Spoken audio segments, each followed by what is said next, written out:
Assalamualaikum warahmatullahi wabarakatuh. Hai teman-teman semuanya, perkenalkan kami dari kelompok 1 mata pelajaran biologi dari kelas 10 IPA 1 ingin menyampaikan tentang apa ya itu jaring-jaring makanan. Lalu bagaimana ya jaring-jaring makanan yang terdapat pada ekosistem hutan? Nah, sebelumnya makna dari video kali ini adalah untuk penugasan dari pelajaran biologi bab 5 materi tentang ekosistem. Oke, sekarang sebelum kita mulai videonya, yuk kenalan dulu. Saya Megawati Dwi Putri Syafril, nomor absen 19. Saya Aurelia Farhanafisa dari kelas 10 IPA 1, absen nomor 4. Nama saya Diana Dwi Agustin, kelas 10 IPA 1. Asal sekolah SMA 5 Tambun Selatan. Dan saya Zaskia Beni Mulia, absen 35. Nah, teman-teman masih ada yang ingat gak sih apa itu rantai makanan?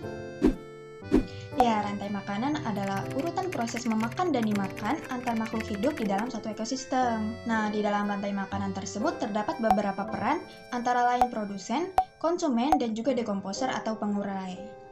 Dalam suatu ekosistem terdapat banyak makhluk hidup yang memiliki sumber makanan dan juga pemangsa yang sama. Oleh karena itu, dalam sebuah ekosistem dapat terbentuk lebih dari satu rantai makanan yang saling berhubungan satu sama lain. Nah, kumpulan beberapa rantai makanan di dalam suatu ekosistem itu disebut jaring-jaring makanan. Nah, tadi kan kita bahas di dalam rantai makanan itu ada produsen, konsumen, dan juga pengurai. Kira-kira apa sih pengertian dari produsen, konsumen, dan pengurai itu? Nah, pasti kalian sudah pernah belajar dan mengenal pengertian dari produsen, konsumen, dan dekomposer. Di sini saya akan menjelaskan lagi masing-masing dari pengertian tersebut. Yang pertama yaitu produsen. Produsen adalah organisme yang mampu membuat makanannya sendiri. Contohnya adalah tumbuhan hijau. Keberadaannya tidak bergantung pada ketersediaan makanan, akan tetapi keseimbangan alam. Yang kedua yaitu konsumen. Konsumen yaitu makhluk hidup yang bergantung pada makhluk lain karena dia tidak bisa memproduksi makanan sendiri seperti produsen. Maka dari itu, untuk menjaga keberlangsungan hidupnya, konsumen bergantung pada organisme lainnya. Peran konsumen di dalam sebuah ekosistem biasanya adalah hewan.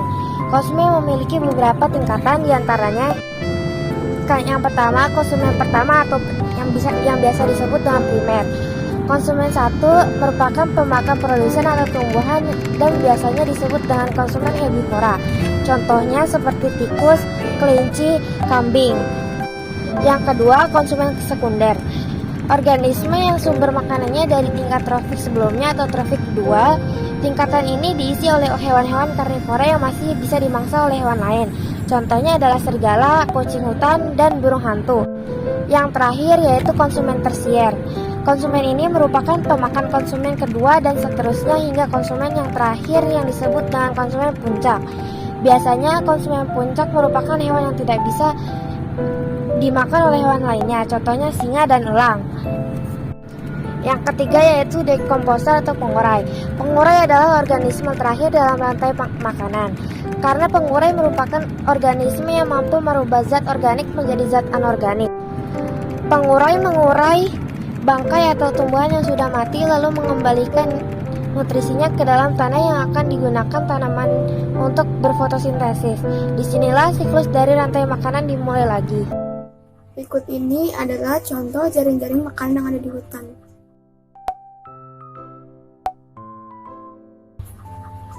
Tumbuhan atau pohon dimakan oleh tikus, kelinci, dan kambing.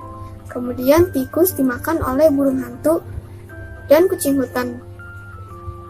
Kelinci dimakan oleh kucing hutan dan serigala. Kambing dimakan oleh serigala. Burung hantu dimakan oleh kucing hutan dan ular. Kucing hutan dimakan oleh singa dan serigala. Serigala dimakan oleh singa. Ular dimakan oleh burung elang dan kucing hutan. Burung elang dimakan oleh singa.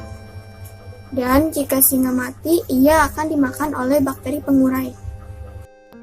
Nah, setelah tadi kita sudah bahas seputar pengertian, contoh dari rantai makanan maupun jaring-jaring makanan, yuk kita lanjut ke keseimbangan ekosistem hutan. Sekarang yuk kita perhatikan contoh dari jaring-jaring makanan seperti yang di atas. Misalnya populasi singa terjadi penurunan akibat dari perburuan liar, maka akan berdampak pada serigala, lalu kucing hutan dan elang akan meningkat. Kemudian populasi kambing, kelinci dan ular akan menurun dan burung hantu akan meningkat, lalu tikus akan menurun, sedangkan tumbuhan akan meningkat. Nah, dari contoh tersebut dapat disimpulkan bila terdapat salah satu dari komponen jaring-jaring makanan yang menurun maupun meningkat, maka akan berdampak pada rantai makanan tersebut. Lalu, faktor-faktor apa saja ya yang dapat mempengaruhi keseimbangan ekosistem hutan? Terdapat faktor alam dan faktor manusia. Untuk faktor alam, contohnya seperti bencana alam, gempa bumi, tsunami, tanah longsor, dan sebagainya. Lalu faktor dari aktivitas manusia seperti penebangan liar, lalu perburuan liar, dan sebagainya. Nah, segitu aja nih penjelasan dari kami mengenai jaring-jaring makanan yang ada di hutan. Apabila ada salah kata dan perbuatan, kami mohon maaf. Dan terima kasih juga kepada teman-teman yang sudah membantu membuat video ini. Assalamualaikum warahmatullahi wabarakatuh. Bye!